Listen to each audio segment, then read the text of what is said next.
Hey everyone, this is Okie Twister 66. Today we're going to talk and compare my three bikes. First we've got the 2019 Honda Rebel 500. And second we've got the 2021 Indian Scout Bobber 20. And third we've got the 2021 Harley Davidson Heritage Classic 114. I realize it's a little bit like comparing apples to oranges to bananas.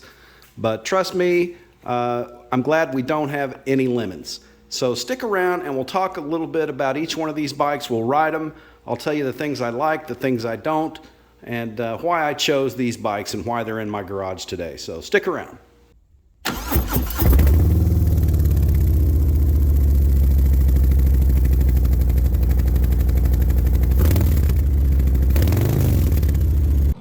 Okay, so before we get on the road, we'll just do a quick little walk around.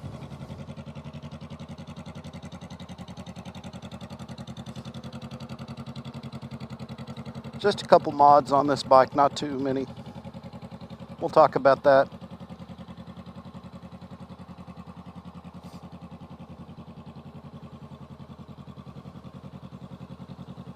Okay, so hang on, let's go for a ride.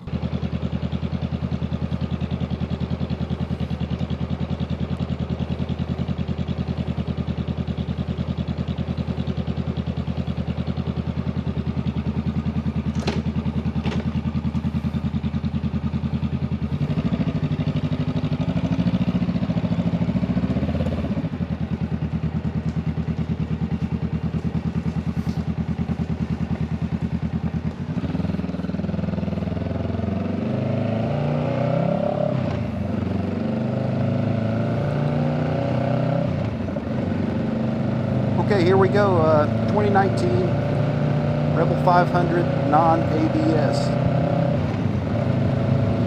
The reason I got this bike, it was not something I was looking for. It was something that Mrs. T66, she thought she wanted to take her hand at riding. Well, to be honest with you, I wasn't too pleased about her learning on my other bikes, so we found this one and decided it would be a really good bike to learn on. So it's of course a 500cc. Of course, it's a 500cc. It's very lightweight. I think it's a little over 400 pounds. As far as cruisers go,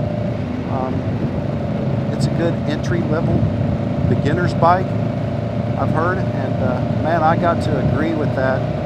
It's very, very easy, forgiving, easy to handle, especially if you're not a very large person. Short legs. I'm 5'7", about 165 pounds.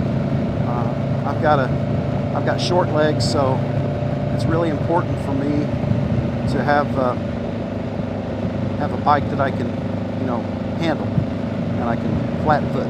So this one suits that bill perfectly. It doesn't have too much power. I learned on a Harley Davidson 500 street bike at the MSF training, and that was a good learning bike. This one, I have to agree, I think is an excellent choice.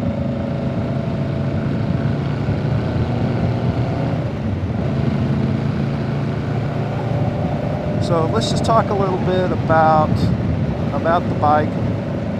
Price. It's very inexpensive. It's a great inexpensive entry-level bike in the cruiser market. So, and I know there are probably a lot of used ones out there. There weren't really a lot in my area. There was one or two, but we found this one and were able to jump on it pretty quickly. I hear that they're difficult to find these days.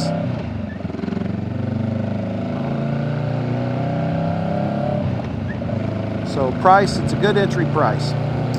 Second, let's talk about brakes, steering, and suspension. Brakes are pretty good. It's just got single disc brake front and back. But you know, they are what they are. You know, it's not a heavy bike. It doesn't need tremendous stopping power. They seem to be pretty effective. Steering, man, this bike is so much fun to ride. It's just absolutely, totally maneuverable. It goes where you want it to go. The only problem I really have with this regarding the handling are the tires. I forgot, I'll have to take a look and see what tires are on this, but they don't inspire great confidence in faster turns. So maybe it's just different because I've got two other bikes and I just feel like they stick a little bit better. So let me let this guy go by. But the suspension is very soft, especially compared to my Scout. Oh my God, my Scout. We'll talk about that when we do that review, that comparison. But this one, you know, you can actually feel some suspension in it. So the ride is pretty comfortable. Let's talk about the performance of the bike. It has a little bit more pep and speed than I anticipated.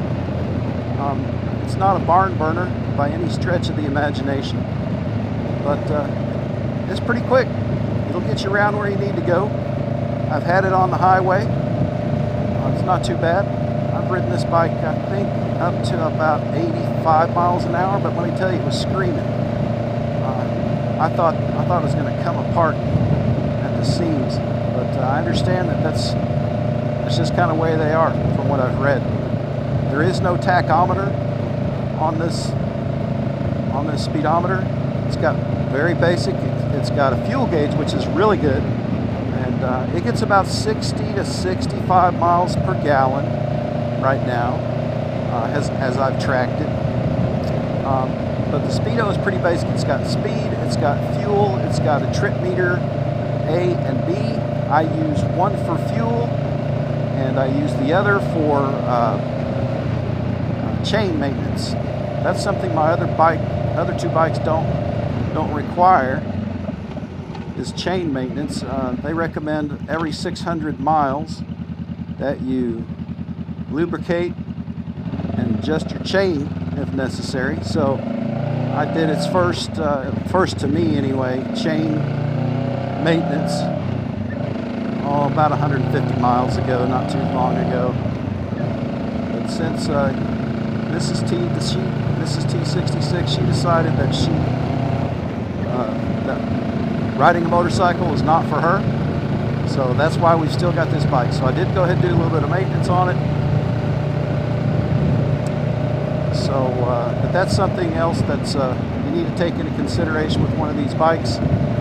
Belt drive really doesn't need much maintenance, whereas the chain, it's a good idea to lubricate and keep these chains adjusted. And they say check them about every 600 miles. So it is something that you need to take into consideration as far as a cost standpoint.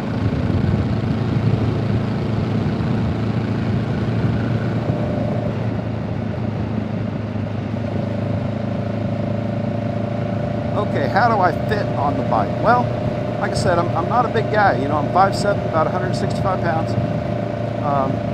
After riding the Scout, it has the Scout and my Harley. They both have floorboards.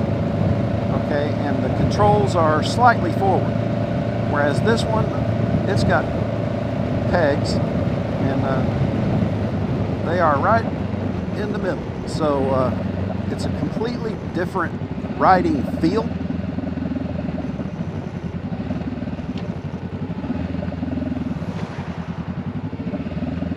So it took some getting used to not having the boards.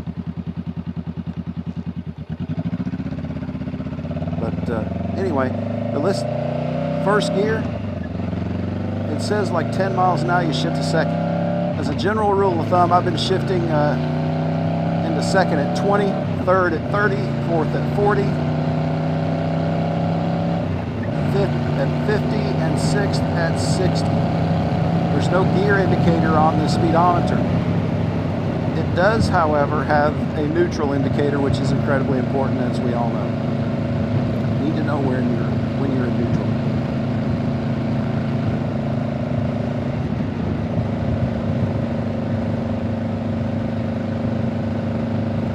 So I told you why we got the bike. Now the question is, do I keep it? You know, I didn't really buy myself a third bike. This was for my wife. Man, it's such a fun little thing.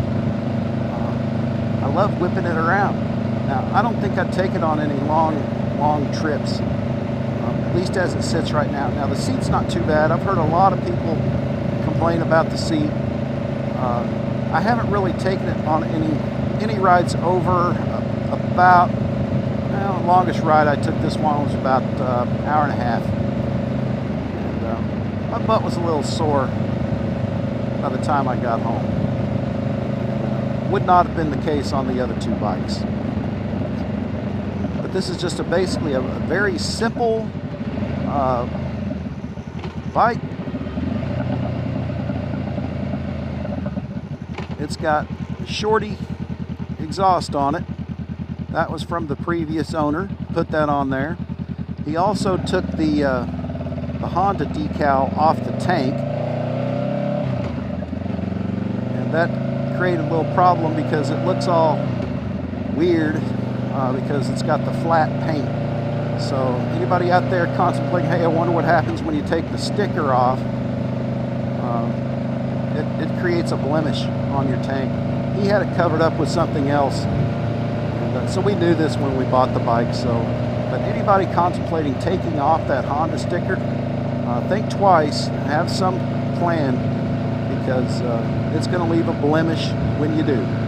So be prepared to paint or put some new vinyl decals or something, or just live with it the way it is. I'm not sure what we're going to do with this one.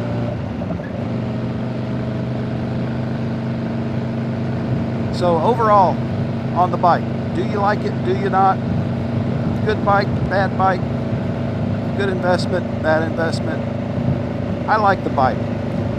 Personally, it's not one for me to keep as my only bike.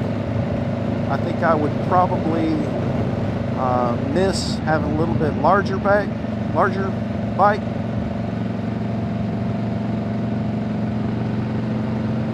But to start on, man, this is really an excellent choice for a beginner, especially if you're a smaller stature.